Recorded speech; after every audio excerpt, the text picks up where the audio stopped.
The title, The New Education. The New Education, Frank.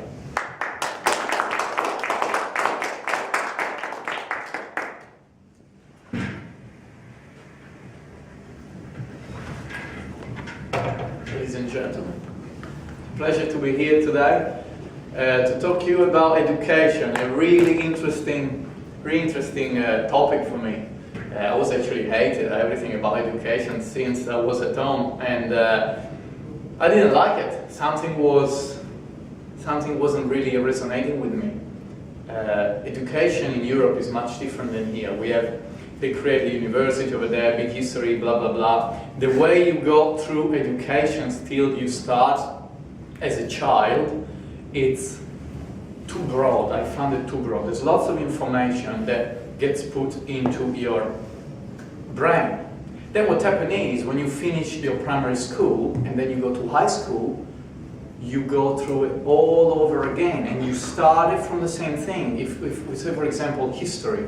History I studied 3 times. You get the first time history when you're in kindergarten, so you get through pictures and just a bit. Then you go a bit more detail when you're primary school, and then you go all over again when you're high school, and then eventually university.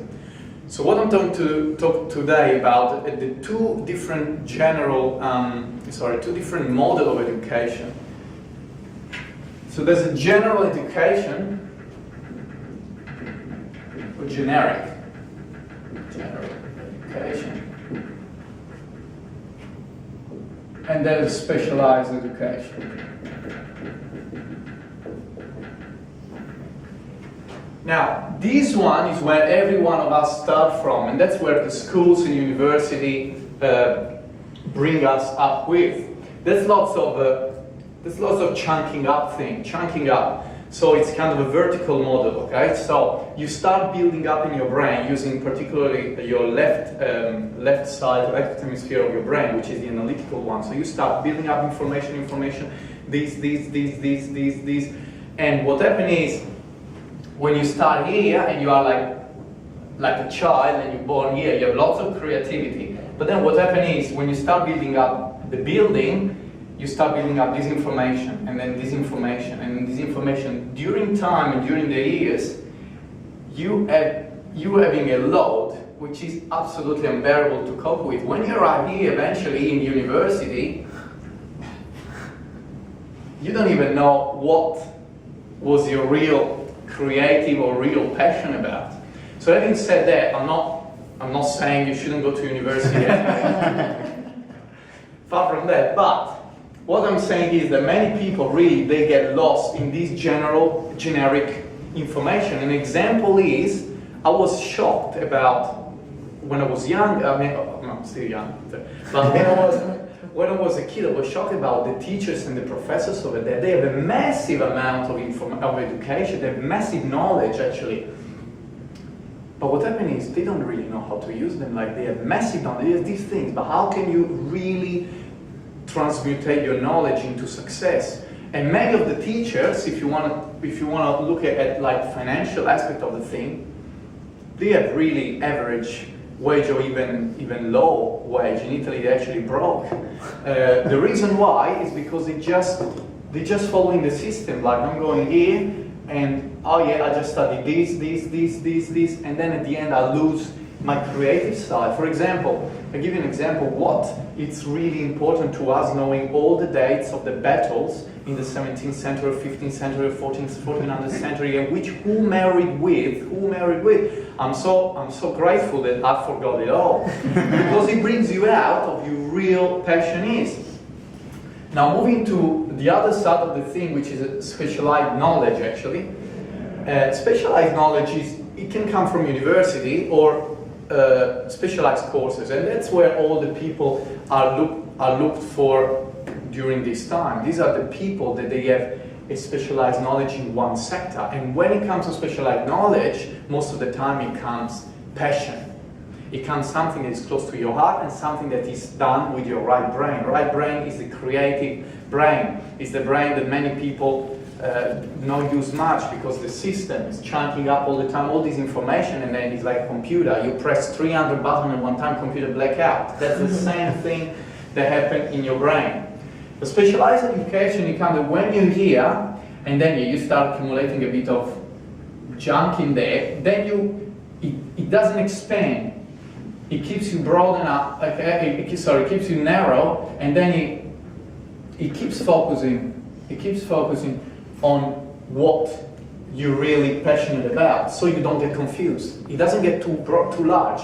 It's like, you know, it's like a room. If a room is small, you can easily go to one place to another. But if the room you just don't know where to watch, and sometimes you have to look for the door to get out. And this is actually, I'd like to ask you guys, where you went back to school, how many of you, when you were really young, you had a real passion? Every one of us is really passionate about. And then you realize during the years, but not just now, during the years going up, you've been taken away from the passion. And now, how many actually of you, they are pursuing the passion, the innate passion of that every one of us was born.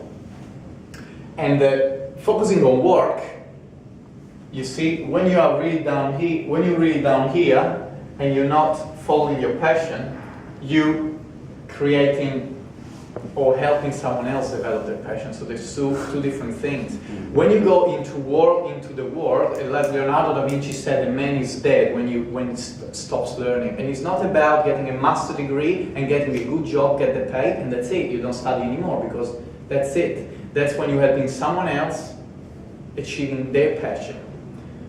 And when you're really down in the scale, it's really hard to look up because you have all these massive information. But the reality is that the best education you can have is through books. It's through asking yourself questions, raising the awareness on yourself. What do I really need to know? And that's why after 4 years, I've been absolutely away from books and everything. I've discovered myself back that I need to learn something. I go to the bookshop, I go to seminars, I talk to experts, mentors, people that have been already there and they're passionate about what I'm passionate, and I raise my education back because I believe every one of us is a genius and he has a creative mind, and if we're able to use our right brain, there's no age, there's no limit to create our own world. Thank you.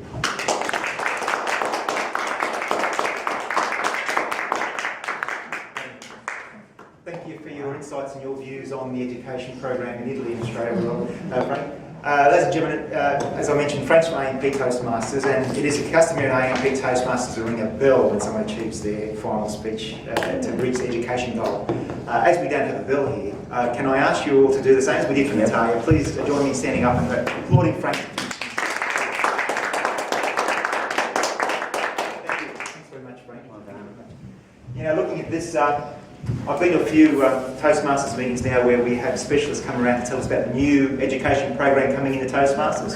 And this is pretty much it. If someone walked in now and saw this, they'd be saying you just gave a seminar on that very thing where they're focusing on specialising people's paths in their education program. So thanks very much for that, Frank. Okay.